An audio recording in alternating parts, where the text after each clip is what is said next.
You're listening to the Precision Shooting Podcast, discussing all aspects of precision and long-range rifle shooting.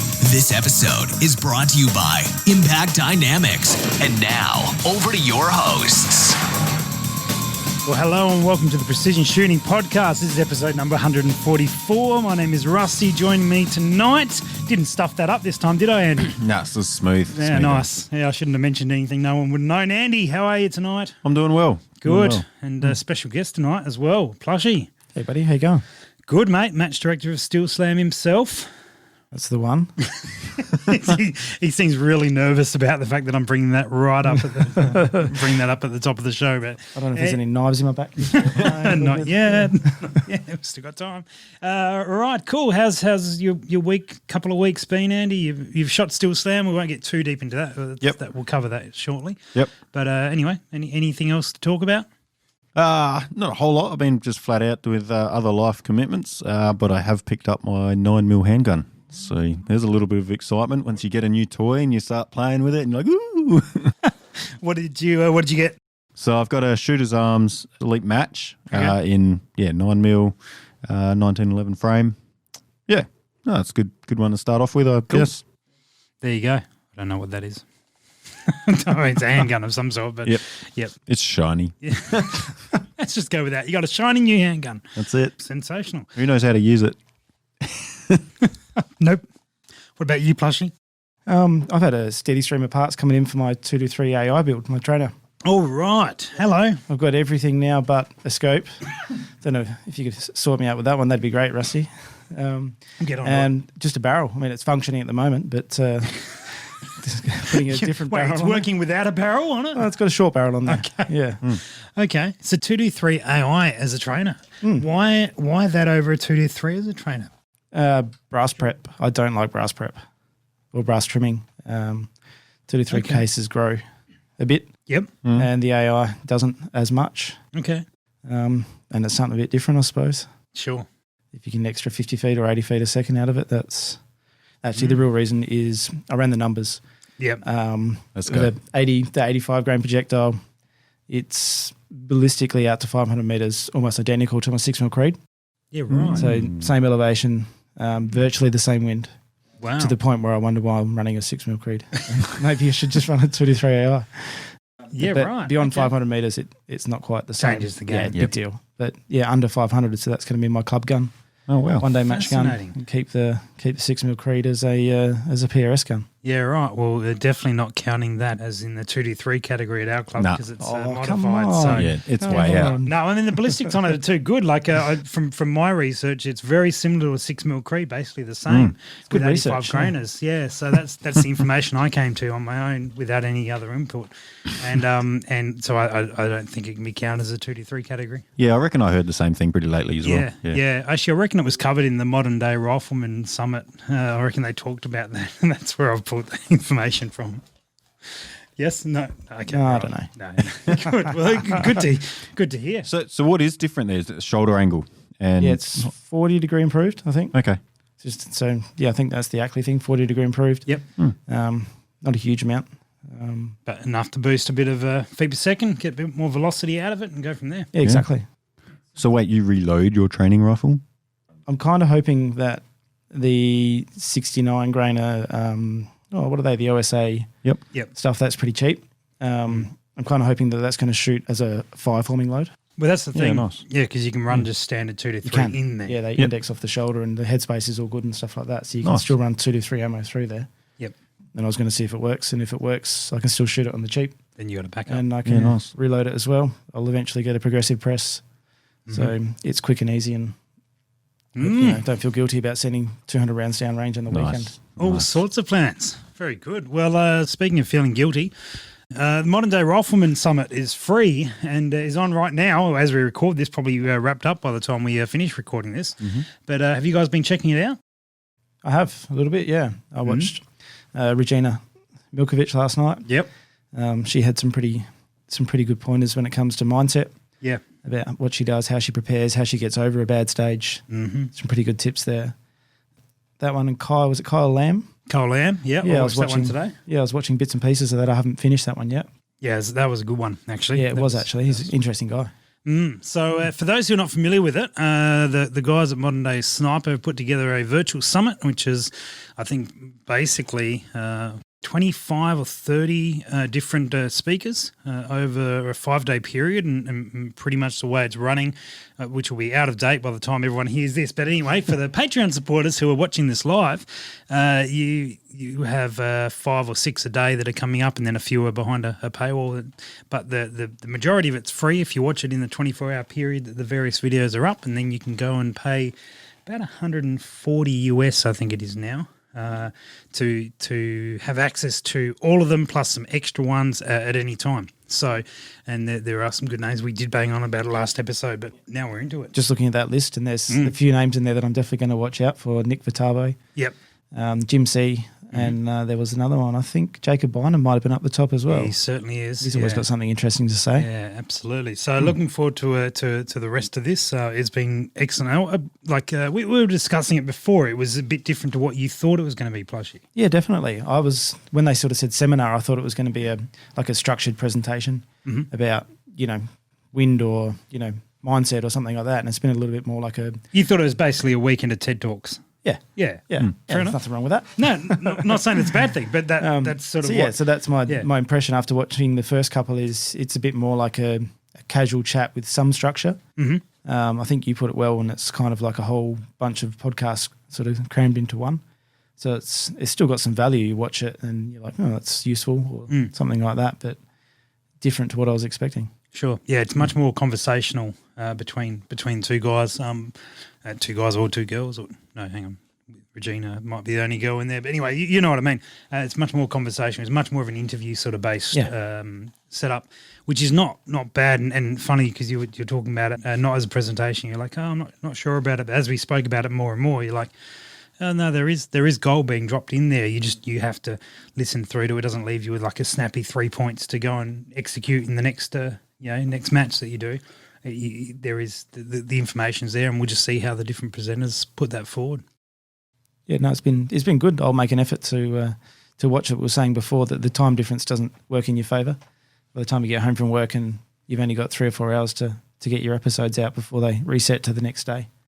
Well, you say that, but they're up there for 24 hours. Yeah, so you're only sleeping for 8 of them. Some of us work. Yeah. Drive to work, drive home from work. Yeah, it's a long drive you've got.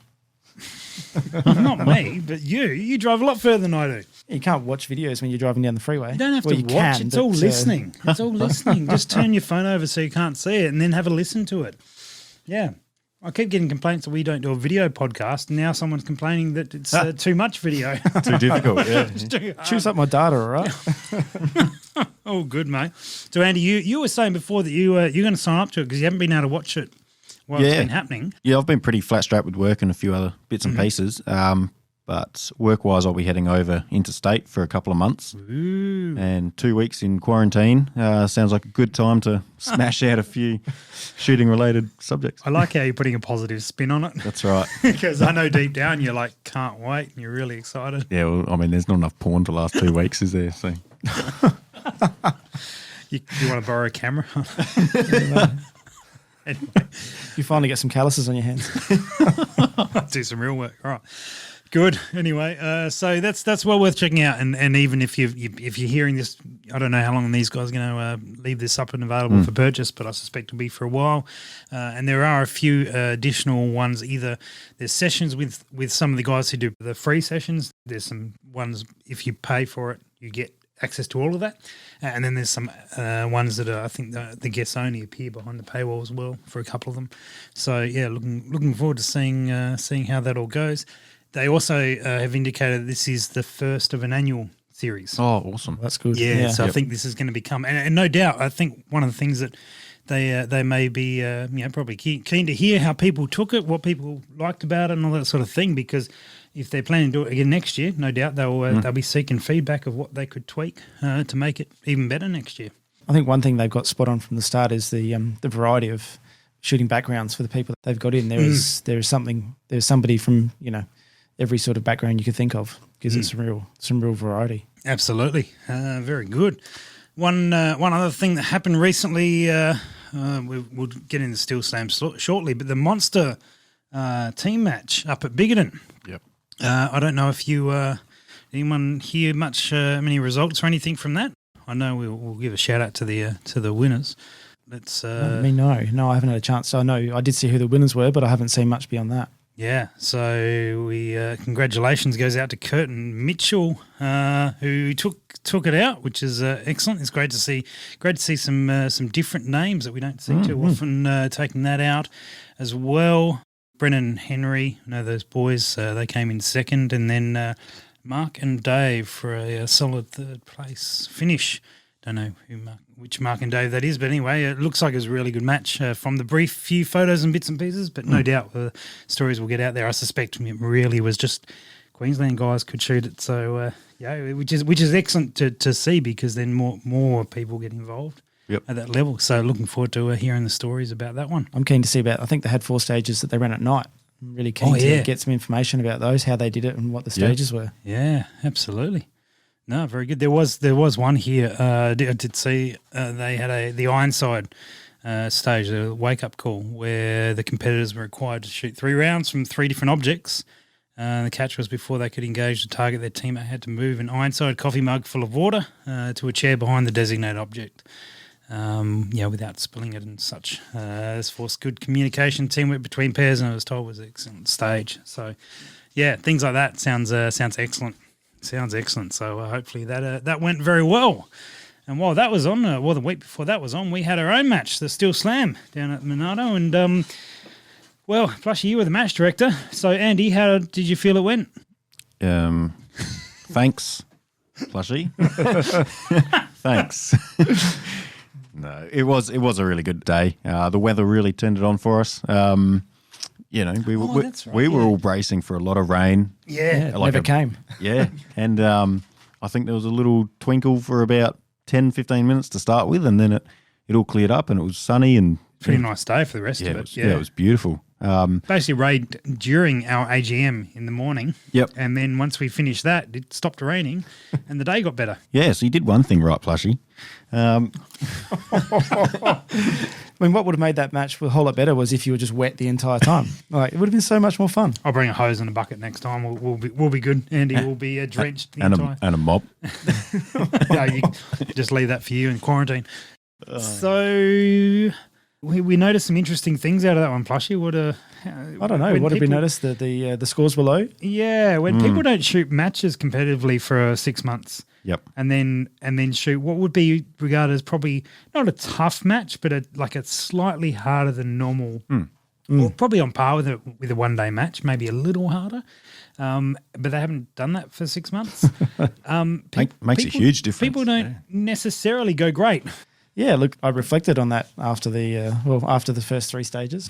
After the first 3 shooters complained? I spoke to a couple of people after 3 stages and how are you going? They're like, got 3 points, like on that stage. They're like, no, 3 points. Like, crap. Yeah. No, I mean, I think I made it pretty clear from the start that it was intended to be a more difficult match, and we don't have to follow the PRS rulebook, which is good sometimes. Yep. To be able to do things a little bit different. Experiment a bit more, for sure. Yeah, definitely. Like I don't subscribe to the theory that every stage has to be achievable. I like to sometimes throw in the mix where you have to make a decision about, like, only get 6 out of these 10 points. So get 6 points. Don't take 10 shots and get 2 points. And that was one thing I took away from watching a lot of people shoot, was there were some very rusty competitors out there. Yeah, very rusty. And then one of the things that made me feel slightly better about it was generally on most stages, 1 or 2 people did really well, okay to well to really well. Yeah. And so I sort of looked and went, okay, well, you're watching people make silly mistakes, things they wouldn't normally do from being out of practice. And I sort of went, yeah, maybe it was definitely meant to be hard. Yeah. But seeing a few people do well at each stage, you're like, no, it is doable. And it made me sleep a little bit better. Yeah, I think we saw that. I certainly saw that there was a lot of dumb mistakes, a lot of little things that just people were out of practice. Yep. Andy's nodding. Many that I observed was from him, where you look at it and you're like, mate, like everything about you actually shooting was great, but your decision making leading up to it was pretty poor. So I was in the luxurious position of basically being there to film it and to cover it on Instagram, which I tell you what, we learned some stuff about Instagram that day. Turns out there's a 100 post limit for Instagram stories in 24 hours. Yeah, right. Now, most people don't know that, because most people aren't stupid enough to try and do more than 100 posts in 24 hours. Yeah. And we did. We cracked it was just over 200, wasn't it? 308. Wow. Yeah. Wow. And we didn't even plan that. But anyway, 308 stories we did that day. And only once we finished the day up, we're like, hang on a sec.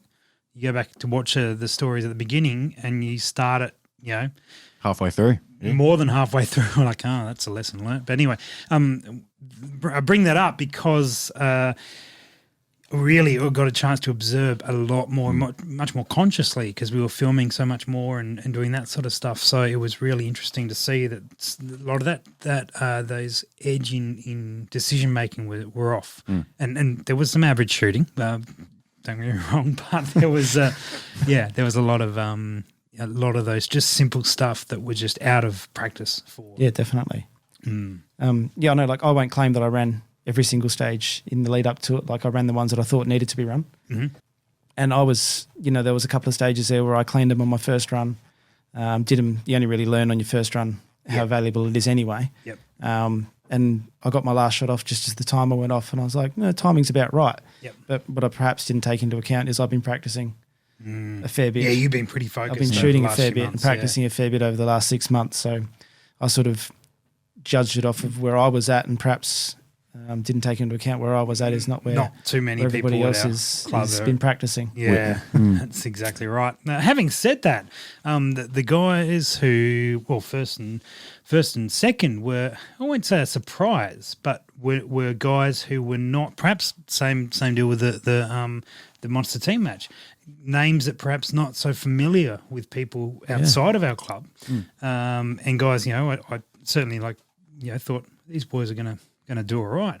In fact, one of them, Joel, we were going to follow. We over the broadcast we did, we followed four guys, because if we just tried to sort of snip bits of everyone, it's a hard story to follow if people sit and watch at home. But if you're watching four guys and you're counting their scores, every stages and all that sort of gear. So we chose four, and Joel was one of those guys that we were going to follow, and he was just a bit nervous about it.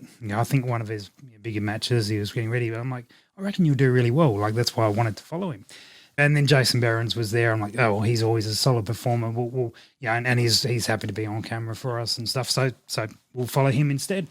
And then Joel won the match, which is no surprise to me. It was a surprise to him apparently, but no big surprise to me, because I watched him over the last few months get better and better and better, and really put the focus in it. Yeah, really agree. You've been watching. And shout out to Guy as well, who I was came going to second. say, those guys have only been coming out to the club for 6 or 9 months, maybe a year at most. I reckon a year. Yeah. You've watched them. They've been actually really good, because those guys, they seek advice, and it was clear that they wanted to learn. And they take on, you give them some tips, and you can see they go and they take it on. And it's got to the point where you're watching them grow as an ability as a shooter so quickly, you're like, I'm going to have to stop giving advice here. Or, this guy's going to be better than me soon. But no, it's good to see some new shooters coming up. And both those two guys, I think, are going to go very well in the next couple of years. Yeah, and they didn't luck it either. And we talked about the podcast. We're moving forward for the remainder of this year, really about getting into PRS. Well, these two lads are excellent examples of having gone, I want to follow that sport, and they haven't just necessarily always just blown money on gear straight up. They've sought lots of advice, and they've just gone to matches and shot and shot and shot. And I remember, I particularly remember shooting with Joel a little bit more. But early days he was, struggling to hit heaps of targets. Definitely. And now was struggling to miss. Yeah, he's an interesting one, because you see him sometimes. He'll come out. He lives local to the club, and he'll pop out on a Saturday afternoon or something like that, and he doesn't even shoot. He just comes and watches the match, watches everybody shoot, and just takes it all in. That's clearly working for him. So it's good. What about you, Andy? How were things for you for the match overall? Give us a breakdown and thought of the lads who were. I think my excuse is I had the, Here we go. the camera in my face. Should I get a list going? Yeah, so Okay, the camera in my face. One. Yep. I've got a shot out barrel. Shot out barrel, yeah, of course, yeah. Wind, do you want to claim wind? Wind was definitely there. Yeah, I'm that's it. pretty sure. How many hours of sleep did you get the night before? who knows, about 2. Yeah. Did you have any weddings to go to? Good. All right. So now that we've moved on from the excuses, Yep. why are we so bad? I hate to do this, but it is practice, lack of practice. 100%. And that's pretty much it. I think looking back on those stages, yeah, like you were saying, they're difficult, but they're definitely not undoable, as in to get a reasonably, moderate score in them. They're definitely doable. It's just my lack of understanding stage briefs. Oh, yeah, that was one, wasn't it? Yeah. That was a good one. And the most frustrating thing about it was I nailed a lot of those targets. So I thought I got something like 8 out of 10. I was like, sick. And then, completely hit them in the wrong order. So I think I ended up with 4 or something. I think, you had a stage where you had to shoot and then move out to the next one, shoot, and then move out to the next one, get all the way out to the end. And then come back. Yep. And somewhere along the lines, you shot the first one with 2, you hit twice, and then went out to the next one. You thought you'd save yourself some time, and just while you were there, send the second round in and and go from there. And I think originally you thought you went from 8 to 1, and then we worked out that because it was a shoot to. I can't remember, hit to move stage. You then technically actually came out at 4 or something. Yep. So because you did hit all 4 on the way out. So there was controversy around that because really the range officer probably should have corrected you, but I'm not sure whoever it was paying attention at the time and just sort of let it roll. And is what it is. But really, it does sort of come back on me. Like I should have read the stage brief and understood it to start with.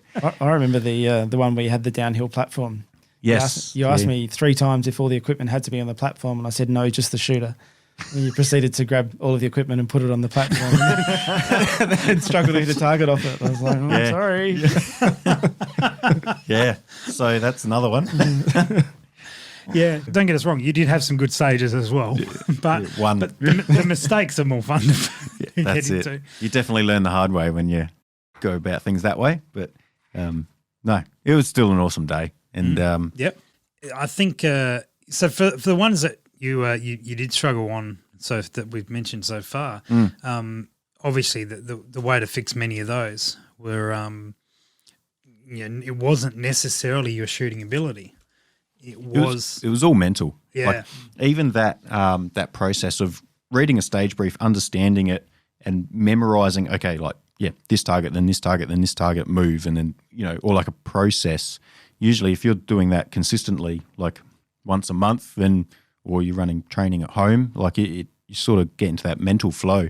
And then I found myself completely second guessing myself, where I'd write stuff on my wrist like a process, and I'd look at it and be like, "Oh, I thought it was something different." Look at it, I don't know. I was all over the shop.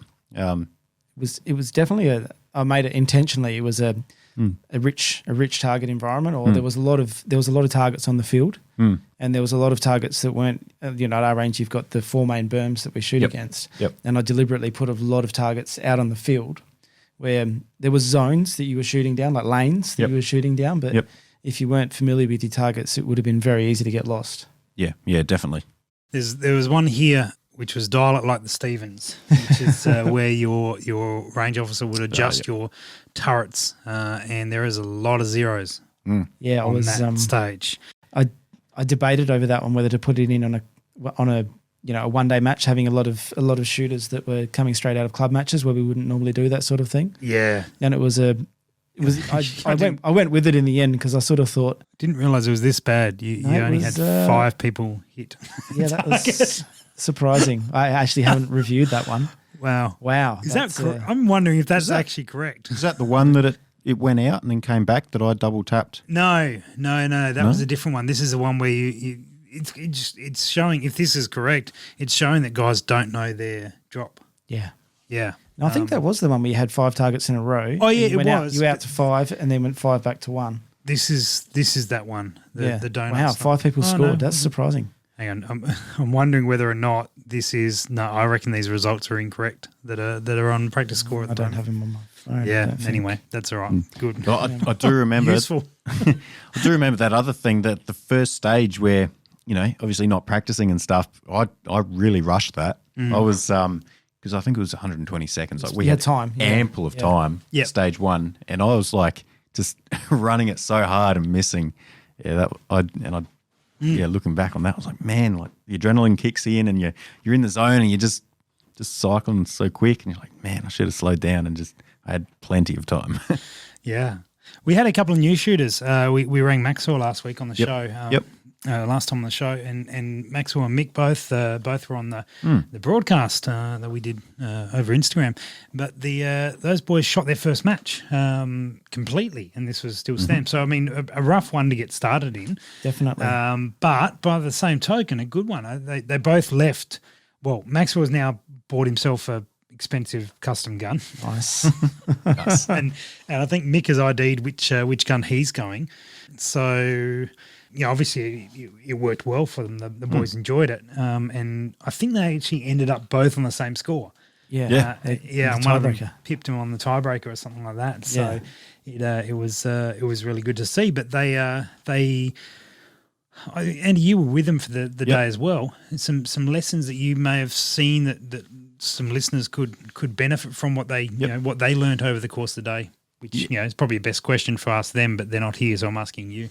Yeah, well, I definitely learned a lot of things over the day as well.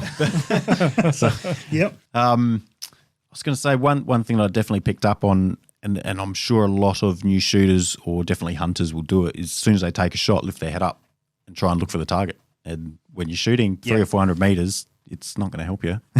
No.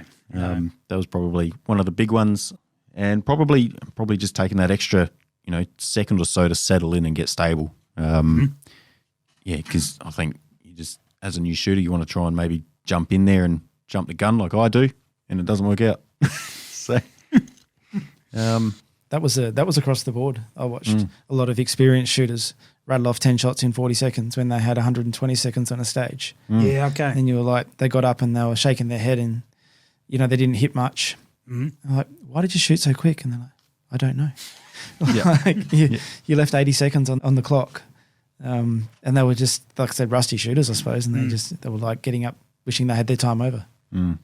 So for our friends in Victoria, we'll use that term loosely, of course, but Mexicans, for our friends or for others in other states where they haven't been able to shoot matches or do those sort of things, or even, our guys here have been able to shoot matches and still, come out with all, cobwebs and such when they actually go to shoot a proper match. Is there ways to combat this? Because, thinking the guys in Victoria, for example, they wouldn't have been able to get out to a range probably since March, and they chances are they won't be able to travel much until, who knows, November or December or so, and then matches will kick off next year. What can they do, or what can we all do to try and sort of retain some of that, or work on that while we're at home or anything like that? Can dry fire help with this stuff? Yeah, definitely. I think dry fire is the key, but don't fall into a lazy routine. Don't pull out your skill stage 2 barricade and, 2 shots from 4 positions, do that 20 times and walk away. Make a stage in your head when you're dry firing something you haven't done before, and then do it. Like run that stage 2 or 3 times until you're like, I clean that. Yeah. And then you're pretty much wasting your time from that point forward. If you're in good positions and you're taking good shots, you need to challenge yourself again. Make a new stage, new positions, new targets, and just keep doing it differently, because that's what you get at a match. You don't do the same thing over and over again. You do something different, something new. I think we spoke about it on that weekend where it becomes, when you first start shooting, you get this, you're worried about, what's my trigger doing? What's my left hand doing? What's my breathing doing? Is my body square to the rifle? Like, am I pushing it? That sort of thing. You've got all these things going on in your head. Then there's wind and elevation and all that sort of stuff. But after you get some more experience, and those basic things become muscle memory, and they happen automatically. And then you can start thinking about, what target am I shooting at? How much wind am I holding? What am I doing after that target? What position am I getting into next? You start to remember those things, and that comes through practice, really. Yeah, I know something I'll definitely be doing is not only, like you said, walking up to a skills 2 barricade and just, plodding along, but definitely trying your awkward positions and things like that, but also getting an old stage book and running through the stages. And even though you might just have one target that you're essentially dry firing on, pretending it's at different ranges, and practice dialing, practice your holdovers so you get to know your reticle and your scope. Yeah, just trying to get it a bit more diverse. So, yeah, I did realise for myself reading 3 stages and understanding them, I lacked on. So I'll be definitely doing that. Is it worth even winding that back further in the dry fire sort of scenario if that's all you got access to?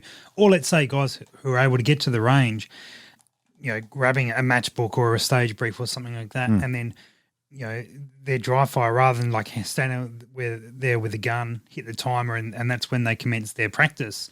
Actually going gun down, grab the matchbook or whatever, read through it, go, okay, I'm going to do this, and this, process that, identify a plan, and then actually do the entire process, because that's what I think I saw a lot of lacking. But they could take the shots fine, not necessarily hit, but they felt under pressure. They were pumping out all the rounds in a third of the time. Absolutely. I think people have lost that natural clock as well. Yep. That timing. Yep. And there's 2 more things that I sort of do when I practice. Not that I don't do a huge amount of dry fire practice. I don't enjoy it. I try to get to the club and shoot live fire. I get far more reward out of that. It wet, don't you? Yeah. Good. You enjoy Andy's quarantine live stream that, Andy?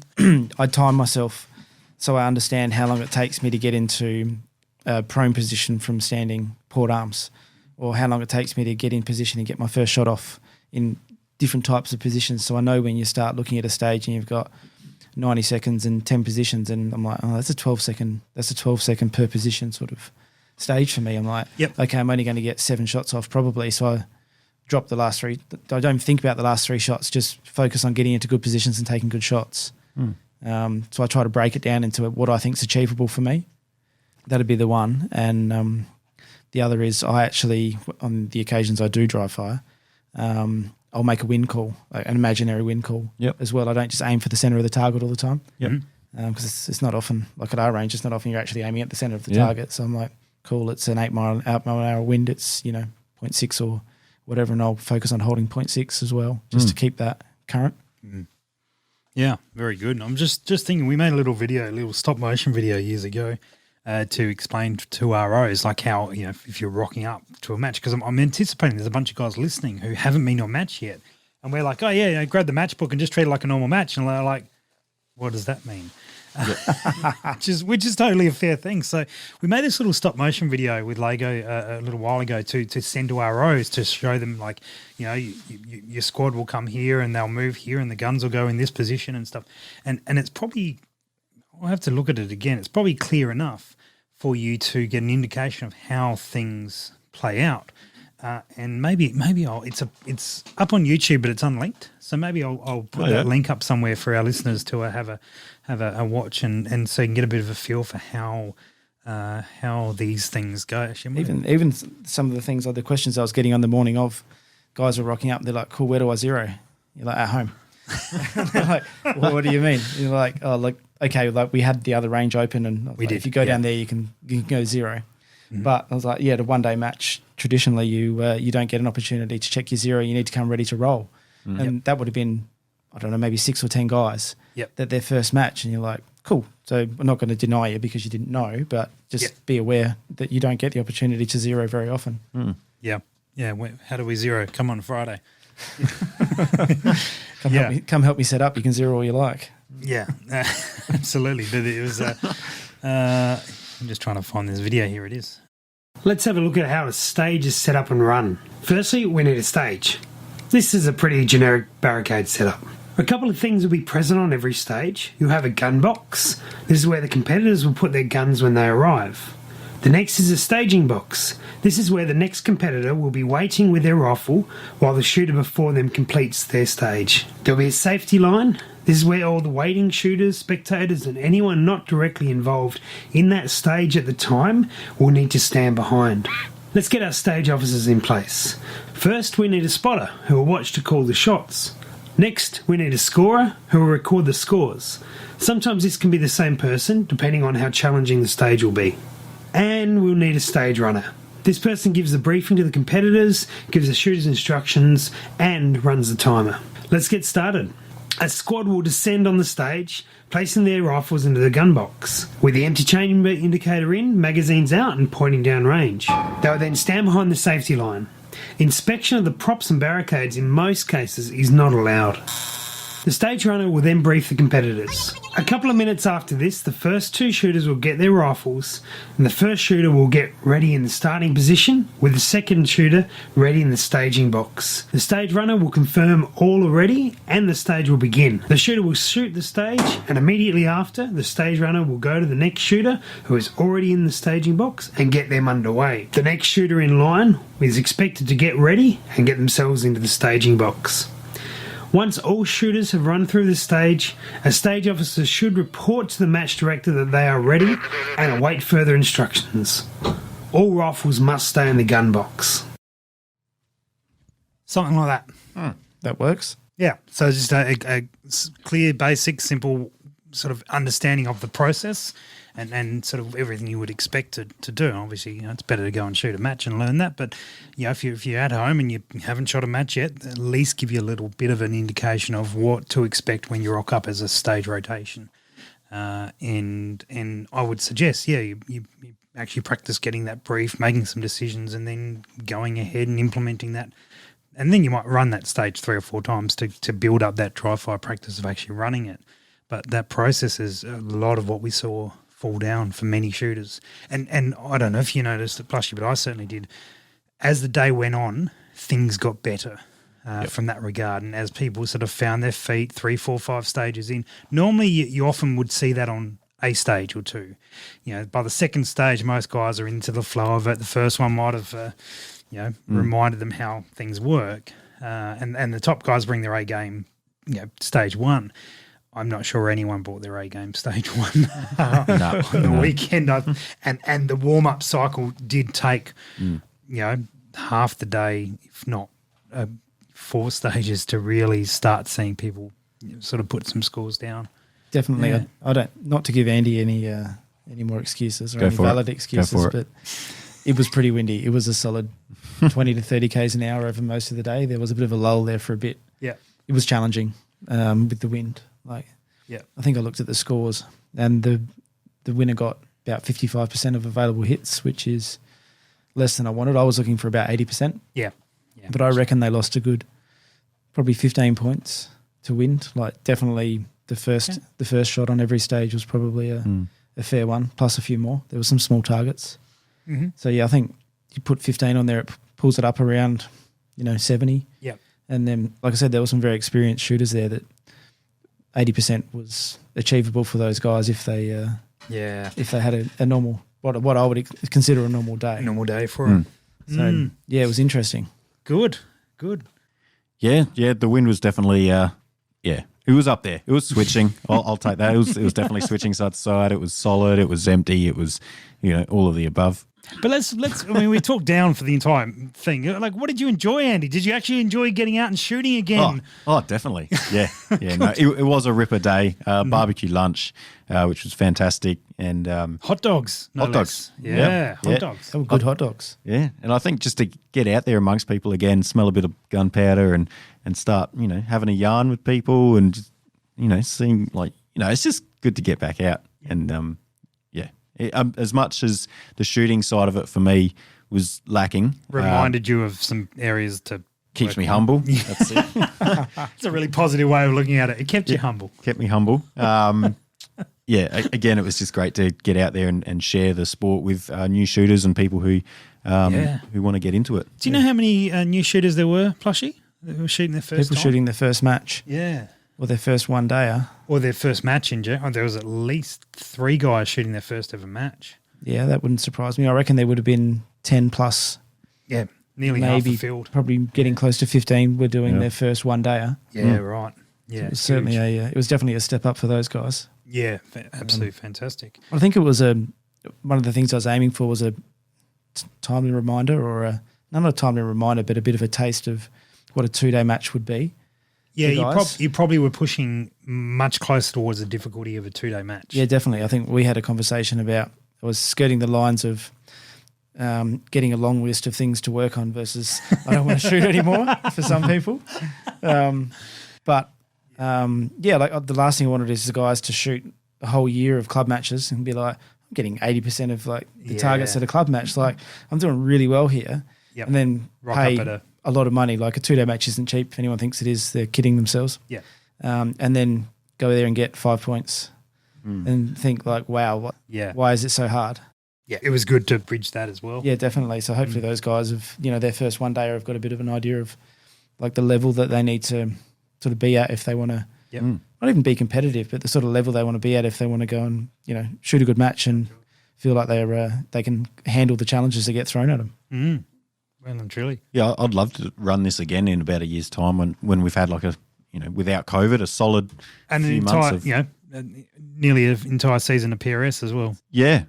There's a pretty good chance that we will run the match in exactly a year, Yeah. Fair No, chance. like Being same an annual stages, everything. Everything that we the same so we can directly compare how we've gone. Mm. How did you find the actually one I was interested in was the KYL, but not in a row at the same distance. Yeah. I haven't shot it like that before, not to say it hasn't been done that way before. Multiple distance KWLs. So did your target stay the same like MOA size as they got further away, or were they the same physical size as they got further away? They were approximately the same like MOA size as you went out, and then the last target was a little bit smaller. No, I enjoyed it. Yeah, I was curious to see how people went with that one. Yeah. I can't remember what my score was, but is that the one? You stuffed up that you? There were many. Let's be Sorry, honest. that didn't narrow it down at all, did it? No. Anyway, okay, cool. I don't remember the particular one, but I think the top score was 4. KWL you got Omark to, style. that was a single. Oh, that was right. You had to Was that the running? No. run, grab your ammo, and then go to the next round, next target and stuff. Yeah, I think there was a lot of zeros on that. I think so, yeah. It was the one where if you got to 5, you could bank your points. Right. But with that wind, the 5th target No, was I did well on that. difficult. You did. I did well on that one. Wow. Okay. Just because I'm a quick runner, I guess. Accuracy via volume. There was a bit of that on the weekend. Yeah. Oh yeah, not wrong. One other thing I wanted to mention, a bit of a shout out, bit of a love to the community type stuff. We had planned to do our own food as a club, and one of the guys was hands up, got everything ready, did everything like that. We're going to have Mexican, which I was very excited about. And then disaster struck, family emergency on the Friday afternoon before the match. And he was he was going to be out for the next 24 plus hours dealing with that. And it was like, all right, what do we do here? And so big shout out to Tim March, who basically just went, well, right, there's a need here. The other lads are busy doing whatever they're doing. And he went and got all the food, and it was all fairly well prepared, but it was there was going to be a lot of still had to be cooked. Yeah, there's going to be a lot of work done on the Saturday, and Tim just went, no, I'm all over it. And you want to say anything on that, Plushy? Oh, definitely. Thank you. Is probably the word. He saved us from eating Domino's. No, Tim was a real trooper. Actually, he spent pretty much the whole day in the kitchen. Yeah, he did. Cooking away. We did take one thing away from that we're catering. We normally get these. It's funny because we normally get these matches catered, and someone else takes care of the food for us because we know we're going to have 30 odd people along there, and so we figured it's big enough that we can afford to pay a caterer to do it. And then we were so nervous about how would we get 10 people to this one or 15, and it was a bit slow to sell. We didn't have the Victorians because normally, still this was a state of origin match which South Australia has kept, so good to know that. But no Victorians, and which is normally 12 to 15 sort of crew coming over for that. We thought numbers would be way down, so we thought we'll do it internally because it's not worth, it doesn't make sense to pay someone to do it. And then we ended up with a pretty reasonable 26 shooters booked in or something like that. Something like that, yeah. Yeah, so it ended up being a full job anyway. But it's awesome, in a club like that to see someone just, all right, there's a need there. Let's jump on it. And I think Tim had a reasonable amount of helping hands whenever he needed it as well. There was crew around jumping on whatever they needed help. Wayne cooked the barbecue. It's his specialty, which was really great. No, Tim was great. I mean, we had a conversation on that Friday night about, we got to go get the food. And then I spoke to Tim and he's like, I've already got it. I'm like, oh, cool. Thanks, buddy. Yeah. He's like, I'll be up at 7 in the morning and I'll make it happen. And like I said at the Prezos, that he was the star of the show, really. Yep. Yeah, and the food was good. So, Yeah, it so was amazing. It was very good. Had chosen well, and Tim executed very well. So it was well all planned. I should just nominate him to cook Next for every, time. I feel let's just take an official podcast vote for Tim to cook for every match in future. Aye, Yeah, good. Actually, he cooks better than he shoots, so it's probably in his best interest. Well, like that. That's not a very high bar. Sorry, Tim. We love you. Yeah, good Mexican. Good Mexican. We'll get him a sombrero next time.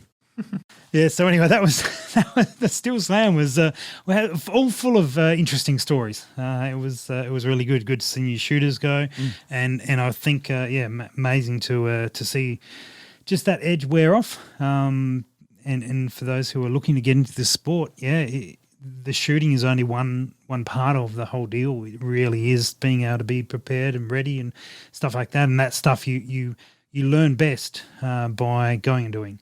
And you will have that match that you go, all right, I don't know what I'm doing here, and the joy that what often happens. Perhaps what didn't see quite as often of this one was that the more experienced guys usually have everything sorted in terms of that side of things, and then they're able to help the newer guys a bit more. Yep. I saw a little bit more, and he's giggling. I saw a little bit more of the more experienced guys going, what the hell?